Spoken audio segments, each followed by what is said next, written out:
يا فين ترابيزه المكوى؟ ترابيزه المكوى فين؟ هيصحى يا احمد. فين ترابيزه المكوى؟ يعني انت لاقي من المكوى مش لاقي الترابيزه وطي صوتك. طبعا انا بكدب يعني. فين الترابيزه؟ عايزها في الترابيزه عشان اكل الشرب.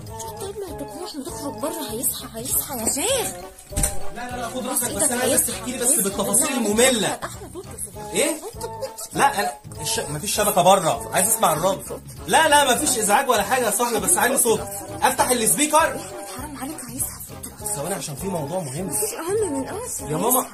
الو والنبي. الو. هتعمل ايه؟ اسف ايه اللي داخل عليا بيه ده؟ كلها فل لا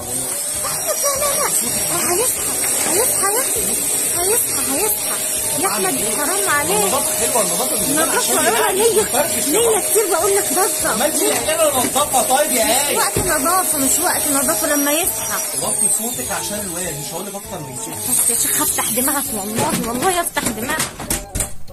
الله يسامحك يا اخي من الازعاجنا اللي انت عامله اهو. طب تسيبي هو بيعيط ليه؟ انا سايباه. ما انا عمال اقول لك بالصوت وطي صوتك. منك انت والله. يا ست حرام عليك الازعاج اللي انت عاملاه له ده.